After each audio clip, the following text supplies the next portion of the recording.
De fet, les diferents editorials tenen també criteris diferents, autors diferents i demés, i estils diferents. Un, el que sembla que ha guanyat en part la partida és donar-li a professors d'universitat. Els autors eren professors d'universitat, al qual cadascun d'ells ha dit: tu eres de l'univers, tu eres astrònom, astrofísic, parla de l'univers, que és el que més sap, i parlaràs d'això. Per tant, estarem a un nivell apropiat. I al de bioquímica li diran: fes el tema de bioquímica. Jo haver fet al revés. A l'astrofísic li dic: fes el tema de bioquímica, i al bioquímic fes el tema d'astrofísica.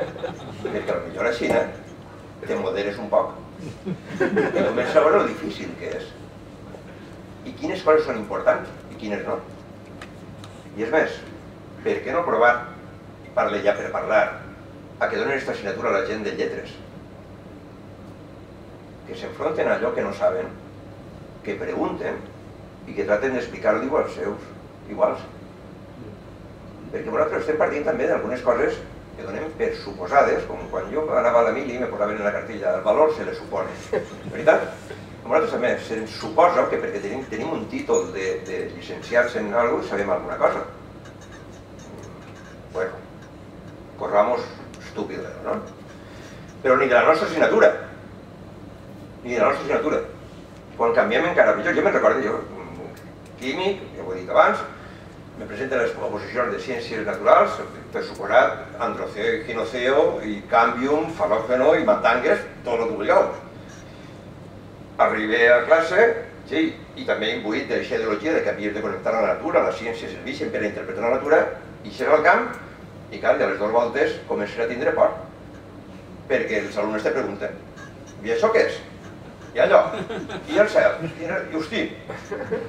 Entonces què vas? Temerós, vas xapant plantes perquè no la vegen. Bueno, com diem, la fotosíntesi és important i esta tampoc que no la vegen. I quan algú veus que alça el cap, diu: un momentet, estem ara... Jo us parlaré de la mitocòndria, perquè això sí que ho domina. Per tant, per què no provem això altre? De baixar un poc la nostra autoestima. I és veritat, com ha dit també l'Adéu Vicent, els alumnes no saben llegir, no saben escriure, no saben expressar-se. Però per què, a més de no saben, en compte de la N, posem una M? No sabem llegir, no sabem escriure, no sabem expressar-nos.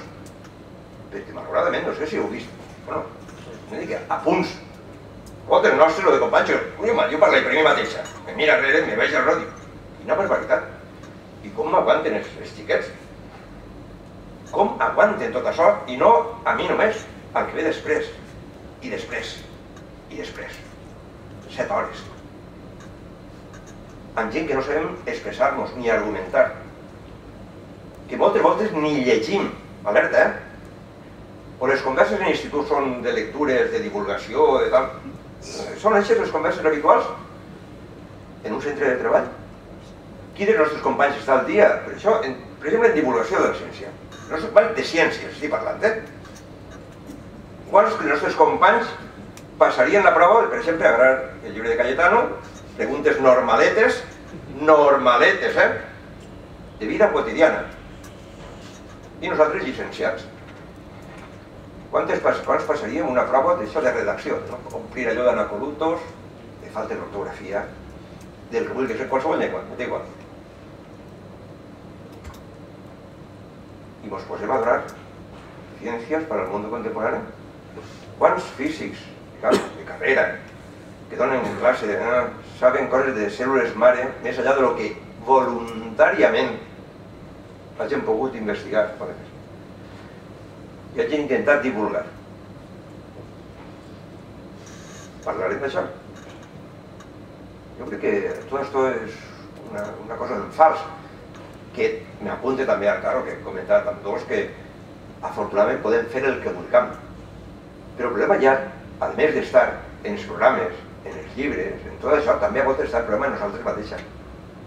Sabem, tenim llibertat, assumim la llibertat com un repte, ens atrevim a eixir al camp, a no anar xapant matetes, ens atrevim a dir no ho sé, i per tant, però vull saber-ho, i t'acompanyaré a tu que estàs buscant també respostes i aniré amb tu, o me dedicaré a substituir les preguntes per respostes que ningú ha preguntat, que és el que fem. tolerem les preguntes. Ens tolerem les preguntes, ens fem nosaltres preguntes. Jo crec que la resposta a tot això no en genèric, després per suposat que estou aquí convençut que m'estic equivocant, alerta. Però si no tenim aquesta pràctica, ara després si posarem ahir desenvolupar l'esperit crític, que queda, Uah! I nosaltres?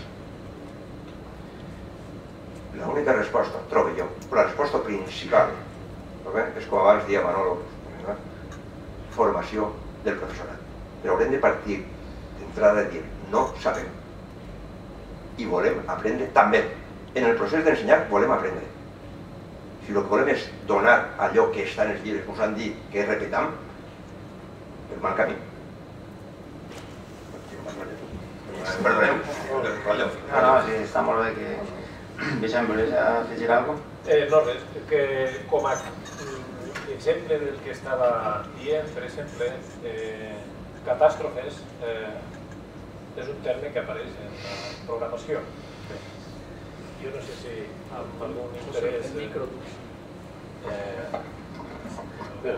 Doncs dona molt de joc, precisament. Catàstrofes naturals. Si capgirem això i comencem per les mateixes paraules i en lloc de seguir el llibre de text, que jo crec que tots hem ensopegat a lo millor al principi per salvar, n'hem recomanat a lo millor algun, i al primer mes ja estaven cansats d'ell i l'havien abandonat i estaven portant el periòdic a classe i altres lectures i altres capítols, etc. Doncs en aquest cas, catàstrofes naturals dona molt de joc també. I l'intercanvi entre professors fa que te proveïsques d'una bibliografia, d'uns textos paral·lels rics, realment. La paraula natural està tractada en un llibre de Claudi Mans, per exemple. Doncs anar a tractar-la allí, no el que ha redactat no sé qui, i és interessantíssim. És una paraula que s'utilitza molt. Productes naturals, catàstrofes naturals. Naturals, però sempre hi ha un home per ahir, no? En allò natural. I dona molt de joc a la reflexió. I si estàs pendent dels diaris, si el professor llis diaris,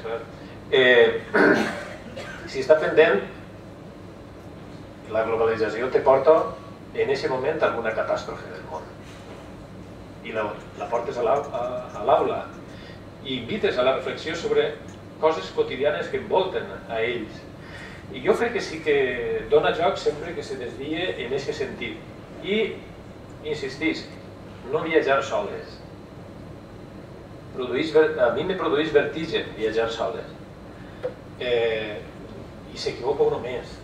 Tarda més en resoldre les coses. O quan les ha resolt, sempre hi ha algú que les va resoldre abans que tu i de manera més intel·ligent.